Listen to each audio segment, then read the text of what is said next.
Gracias, Guillermo, por darnos esta oportunidad de conocer a la persona más allá del artista. Es para nosotros un honor realmente tener esta conversación. Muchas gracias, Carlos. Es una alegría estar aquí. Gracias por invitarme. ¿Quién es Guillermo Anderson y cómo es esa transición de ser solamente un hondureño y convertirse en precisamente ese producto, ese nombre, Guillermo Anderson? Bueno, el quién es una pregunta que nos hemos hecho los seres humanos por siglos y siglos. ¿Quién soy, verdad? Te puedo decir, yo nací en La Ceiba. Pasé pasé toda mi infancia y mi adolescencia en La Ceiba. Después de la secundaria pude estudiar fuera. Yo estudié en la Universidad de Santa Cruz, en UC California, donde estudié letras, entre muchas otras cosas que estudié. Y regresé a La Ceiba. Ese es como mi ciclo. Y con mucho gusto vamos hablando de todas esas etapas a través de esta conversación. ¿Cómo existe esa diferencia entre Guillermo Anderson y los demás artistas nacionales, en el caso particular suyo, que es tan reconocido a nivel internacional? Bueno, cada, cada cabeza es un mundo, dice, ¿verdad? Y para que suceda, para que se dé el proceso creativo de un ser humano, de un artista, eso involucra muchas cosas, ¿no? Se ve involucrada tu vida, tu infancia, tus influencias, tu educación de alguna forma, la gente que seguís, la gente que admirás, ¿verdad? En mi caso, es una combinación de tantos factores, ¿verdad? El factor de la infancia. Yo siempre cito a García Márquez, que dice que uno vive, digamos, uno vive intensamente de los 1 a los 10 años, ¿verdad? Porque es un mundo donde crees en todo, tenés una imaginación increíble, te puedes imaginar todo, disfrutas todo inmensamente, y de ahí el resto de esos años solo los pasamos reproduciendo esa etapa entre el 1 y los 10 años. ¿Cómo llega Guillermo Anderson a ser un artista pagado? Y me gustaría hacer una reflexión o citarlo, y dice: soy un artista pagado, eso no significa que vaya a trabajar gratis. Eso es una leyenda que se ha hecho famosa ya por internet y que proviene de su blog. Bueno, realmente el artículo que está en el blog está basado, de alguna manera estimulado, ¿verdad? Por eso que lo vi eso lo vi en el perfil de una artista amiga de Ecuador. Pero es un tema constante entre nosotros los artistas, ¿verdad? El hecho de que la música debe ser pagada. Como dice Moisés, la música se paga o se apaga. Entonces hice un pequeño ensayo hablando sobre por qué hay que pagar la música, ¿no? Sobre bueno, el hecho de que nosotros nos vemos constantemente educando al público, de que el trabajo que nosotros hacemos nosotros lo asumimos como cualquier profesional. Pues en el caso mío yo lo asumo como asume su carrera un doctor, como la asume un arquitecto, ¿verdad? Entonces es interesante como la gente te llama para pedirte que actúes en muchos lugares, y por algún motivo existe un mito, existe algo en el aire que dice que la música no debe ser pagada, ¿no? Y todos los mitos que van en torno a eso, ¿verdad? El del aplauso es el pan del artista, por ejemplo, ¿verdad? ¿Cómo vas a creer que el aplauso es el pan del artista para los que nos dedicamos a esto? Entonces es un pequeño artículo que escribí con bastante sentido del humor, pero siempre también puyando ahí, ¿verdad? A la gente que no le gusta pues pagar la música, pagarnos por nuestro oficio, ¿verdad? Nos ha tocado así a veces que, no, como que la municipalidad manda a decir que si puedes tocar, ¿verdad? Que si puedes colaborar. Es como, yo estoy seguro que la municipalidad manda y quiere tapar un bache en una calle y no manda a pedir a la ferretería que le regalen, ¿verdad? O al obrero decirle que si de gratis nos puede tapar un bache. Entonces, el artículo va en torno a eso, ¿verdad? En ese sentido, me gustaría abordar también la falta de oportunidades o las pocas políticas gubernamentales en apoyo a los artistas, pero nos vamos a ir a una pausa y al regresar vamos a obtener su respuesta, a saber también cuál es su perspectiva acerca de esta falencia que existe en las políticas de gobierno para el apoyo de artistas de las diferentes disciplinas. Ustedes continúen con nosotros, que al regresar sabremos más acerca de Guillermo Anderson, la persona más allá del artista.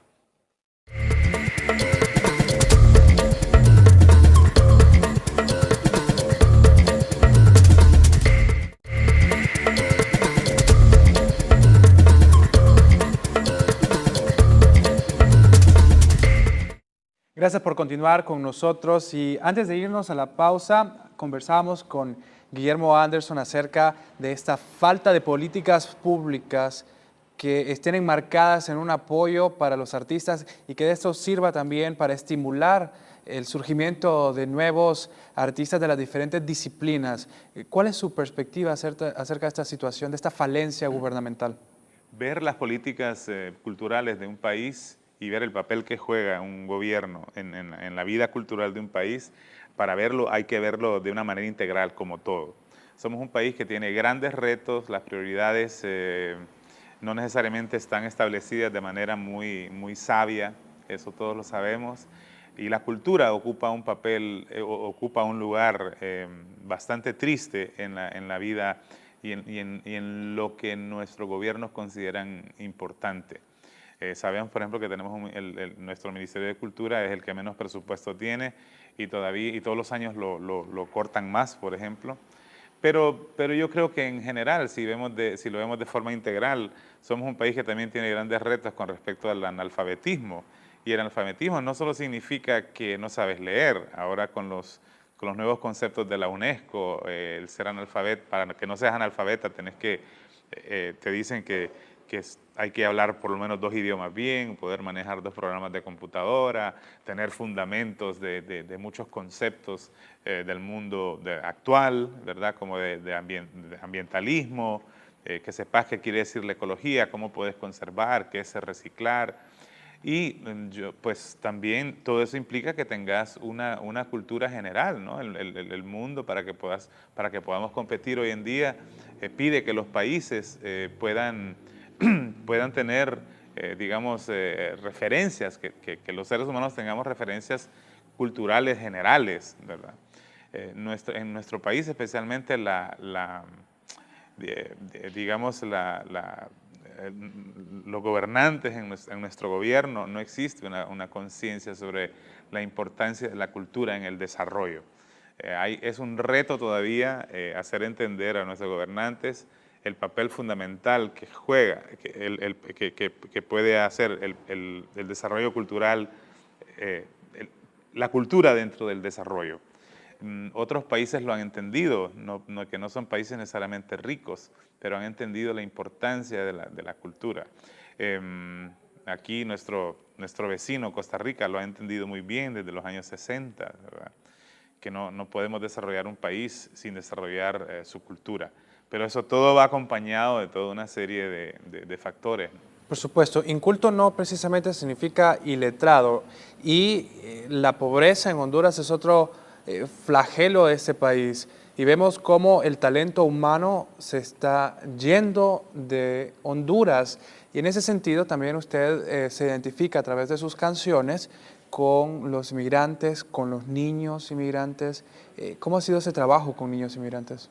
Bueno, el que un país o sea, las razones para emigrar, ¿verdad? Son razones muy tristes, ¿no? O sea, la historia de la migración ha tenido que ver, por lo general, con cosas terribles que ocurren en los países, guerras, ¿verdad? Violencia, etcétera. Entonces, el solo hecho de que nosotros podamos producir, que el sistema pueda producir un ser humano que tiene en un momento de desesperación tiene que irse a otro país, eso ya es una tragedia. Cada inmigrante que se va desesperado en su pobreza es una tragedia. Entonces, el fenómeno de la migración me ha interesado mucho, quizá porque vivía fuera y estando fuera, por ejemplo, cuando estudié en la Universidad de California, trabajaba en un grupo, hacía música para un grupo de teatro que hacía teatro bilingüe educacional para niños inmigrantes. Trabajé muy de cerca con niños inmigrantes, haciendo teatro, haciendo música para ellos, trabajando con pedagogos, trabajando pues muy de cerca con maestros y pedagogos. Y pude entender mucho la realidad del inmigrante, ¿no? Lo que atraviesa. Y entonces, desde entonces, yo he estado, desde entonces, ese momento de mi vida de trabajar con inmigrantes, con niños inmigrantes, se traduce en, por ejemplo, mi trabajo para niños, mi música para niños, y se traduce también en mi interés por el fenómeno de la migración, estar pensando en eso, estar pensando que estamos en este país generando, con la migración que hay, tenemos toda una generación que ya no sueña, cuando sueña no ve su futuro en este país. O sea, a la hora de ver, de tener la visión de su sueño, de ser, de estar mejor, ese sueño no toma lugar en este país. De manera que tenemos toda una generación de jóvenes que solo están esperando, ¿para qué voy a estudiar? ¿Para qué voy a mejorarme aquí? ¿Para qué voy así? Cuando cumple 16 años, mi mamá me manda un coyote y me voy para Los Ángeles o me voy para Nueva Orleans. Entonces, a mí me parece eso también una tragedia, ¿no? Toda esta generación que solo está esperando que los manden a llamar. Usted refleja muy bien en esto en su canción El Encarguito, en donde pone en contexto todos estos productos nostálgicos que muchas veces a los hondureños que están en el extranjero les hacen falta y quisieran quizá estar en Honduras porque es al final pues su país. Quizá no miden los riesgos y por ejemplo también cuando gastan hasta $7,000 para irse mojados de legal y con esto podrían montar su propia microempresa y desarrollarse como Claro, microempresarios. hay que hacer más estudios sobre cómo se puede invertir bien $7,000 En mi que le dan país, a mi un coyote. productora es muy seguidora de su música y ella ha puesto algunos textos de las canciones y voy a hacer énfasis en esta precisamente, que es en mi país y el texto que ella pone, el fragmento de la canción dice, la historia en los rostros de la gente hermosa, tierra, vuelo de gaviota herida, para quererte el corazón mío no alcanza, pero esta luz multiplica la esperanza en que la selva no combata el fuego sola y que la espina se convierta en brazabola. ¿Qué quiere usted decir con esto? Bueno, mira, esa es una canción que yo hice después de estar fuera, como 6, 7 años del país, y llegar y encontrarme, y esto lo digo mucho en mis conciertos, llegar y encontrarme eh, primero con una especie de shock cultural que es inevitable, ¿verdad? De cómo funcionan las cosas, y encontrarme con un país de grandes, pero grandes contradicciones. Por un lado, la exuberante belleza, ¿no? Nuestro tesoro, nuestros recursos naturales, el verdor, y por otro lado ver la destrucción inhumana de ese tesoro, ¿verdad? Por un lado, la bondad de la gente, el cariño de la gente, ¿verdad? De la gente humilde, y por otro lado, los grandes ejemplos de extrema estupidez humana, ¿verdad? Y de la crueldad y del egoísmo. Entonces, encontrarme es una canción en la que trato de llegar a términos, ¿verdad? Con todas estas contradicciones que tiene este país al que yo amo, ¿no? Del que yo surjo, al que tengo apego, al donde está mi gente, donde está la gente que yo quiero. Entonces, en mi país no es una canción de alabanza, no es una canción de amor, pero es una canción de amor que dice, mira, yo te quiero, y hay estos problemas, ¿verdad? Mientras al amarte, no sos un ser perfecto, tenés estos problemas, tengo estas dificultades al quererte, pero fundamentalmente te quiero, ¿no? Y entonces no es un país que dice, oh, glorioso país, hermoso, sino que Usa una dice, es analogía, un ¿no? país que dice ¿verdad? Que Honduras lo describo como un vuelo de gaviota herida, ¿no? Es una cosa hermosa, una gaviota, pero es una gaviota con un vuelo de gaviota herida, ¿verdad? Y voy haciendo una canción de amor, una poesía que va hablando de un país al que yo quiero, pero que tengo que llegar a términos con todas estas cosas que me que me afectan, ¿verdad?, emocionalmente también. Ese es el país de Guillermo Anderson. Ahora, ¿cuál es el país de Porfirio Lobo? Vamos a ir a una pausa y al regresar quiero saber su impresión acerca de esto. Ustedes continúen con nosotros porque estamos dialogando pues, con Guillermo Anderson, uno de los hondureños más reconocidos en el país y también internacionalmente por su proyección, particularmente con esta música que ha tocado corazones y mentes en todo el mundo.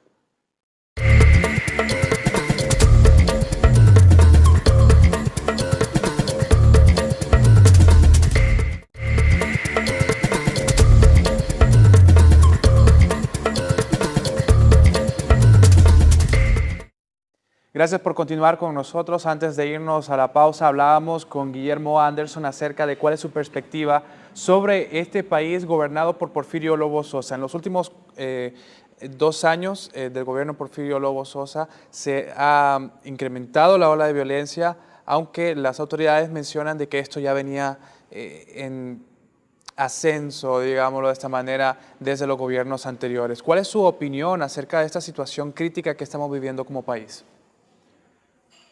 Bueno, hacer un análisis de un país como el nuestro, que están los expertos también, ¿verdad? Si nos vamos a las estadísticas, está bien claro lo que está pasando en nuestro país. Somos un país, ¿verdad? Los retos son grandísimos, no solo para Porfirio, no, sino para quien sea que va a gobernar el futuro de este país. Las estadísticas, los estudios dicen que somos un país, primero, deprimido, ¿no? Somos un país con problemas serios de depresión.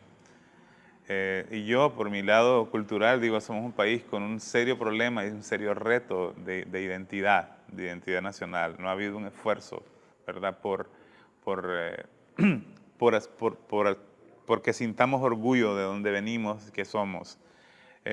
Dos, somos un país que tiene una gran desconfianza en sus instituciones. Y yo creo que el gran reto es conseguir que los hondureños volvamos a confiar en nuestras instituciones. No confiamos en las instituciones y no vemos que hay un verdadero esfuerzo en que nosotros confiemos en nuestras instituciones.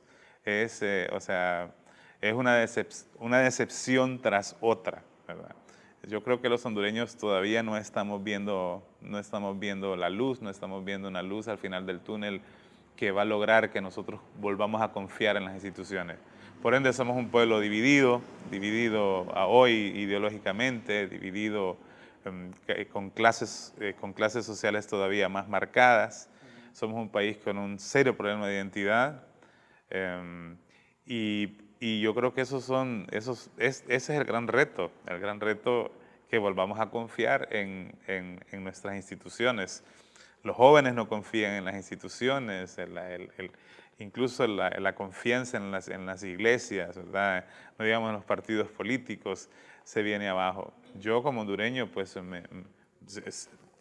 igual soy un desconfiado de nuestras instituciones y pues me veo exigiendo que nos devuelvan esa confianza.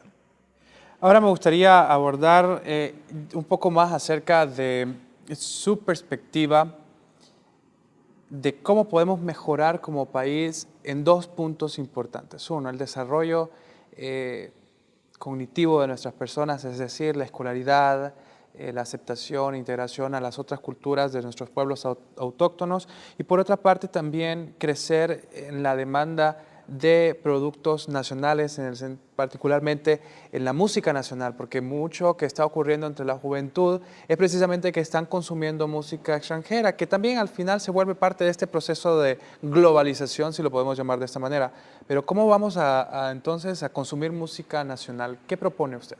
Bueno, primero, con respecto a cómo podemos ir cambiando como país, no podemos hablar de los males que nos aquejan sin hablar de la cultura de la corrupción, ¿verdad? La cultura de la corrupción tiene un gran efecto en tu vida, en mi vida, en la vida de los chiquitos del barrio, porque todos sabemos que una buena parte de una plata que iba a ser destinada a un centro de salud, o una plata que iba para una escuela, o una plata que podía haber ido para comprar semillas a un campesino, se fue, ¿verdad? Sí, y se fue literalmente, ¿verdad? Se fue en un viaje a Suiza o se fue de compras a Miami. No podemos desligar, al hablar de nuestros retos, de nuestro trazo, no podemos desligar esta cultura de la corrupción. Y la cultura de la corrupción se combate desde que estamos chiquititos, desde que empezamos en el kinder. Se trata y es un problema serio de educación, ¿verdad? Tenemos que empezar a trabajar en una generación en la cual podemos promover los valores, los valores de la honestidad y de la verdad, ¿verdad? Y de la confianza. Realmente va a estar muy difícil echar a andar adelante el país si no vamos realmente combatiendo esa cultura de la corrupción que está en todos lados, ¿verdad? Y dos, con respecto a la música nacional, mira, el problema de la identidad y de la música nacional se tiende a mistificar mucho, ¿verdad? A pensar que la identidad nacional se hace o funciona en países donde hay mucha, ¿verdad? El orgullo nacional, la identidad se gesta en países donde hay mucha tradición, donde hay un exceso de tradiciones y de costumbres, pero no, nosotros podemos tomar las riendas de la identidad y de la tradición en nuestras manos, ¿verdad? Y decidir que vamos a estar orgullosos por una manera de hablar, vamos a estar orgullosos por un producto que se da en la Empira. La identidad nacional se forma, pero para formar una identidad nacional tiene que haber voluntad de hacerla, ¿verdad? Tenemos que tener la voluntad de decir, miren todos, pongámonos de acuerdo y vamos a promover este país de verdad. Vamos a exaltar estos valores que tenemos, y en un trabajo que hagamos con los medios de comunicación, con las escuelas, vamos a echar a andar, ¿verdad?, un proyecto de identidad nacional. Y se puede echar a andar. La gente habla, bueno, voy a poner el ejemplo de mis amigos ticos, ¿verdad? Que ese no es un país donde vas a encontrar grandes tradiciones indígenas o vas a encontrar una gran variedad de músicas por todos lados. Nada. Sin embargo, tienen un sentido muy fuerte de nacionalidad, de tradición y de apoyo a su trabajo, ¿verdad? De orgullo por su país. Y lo mismo perfectamente se puede hacer en un país como el nuestro. Pero también es importante pensar que quizá hay gente que no le interesa que nosotros nos sintamos orgullosos, ¿verdad? Hay gente que se aprovecha del hecho de que nosotros tenemos una identidad, un sentido de identidad y orgullo muy débil, ¿no? Entonces hay que tomar en cuenta eso, pero todo se trata de educación y de voluntad de darle forma a un país. Muchísimas gracias, Guillermo Anderson, por esta entrevista. Realmente fue para mí un placer conocerlo en persona por primera vez y luego conocer también un poco sobre su vida y más allá de esta imagen que es Guillermo Anderson. Muchas gracias, Carlos. Yo agradezco mucho así que no me hayas hecho necesariamente sacar la guitarra y que tengamos una plática tan bonita, tan amena. Yo igualmente lo he disfrutado mucho. Muchas gracias por tu tiempo y gracias a la producción de este programa. Y a ustedes, muchísimas gracias por habernos acompañado en esta interesante conversación con Guillermo Anderson, la persona más allá del artista. Y los esperamos en la próxima emisión de Énfasis. Buenas noches.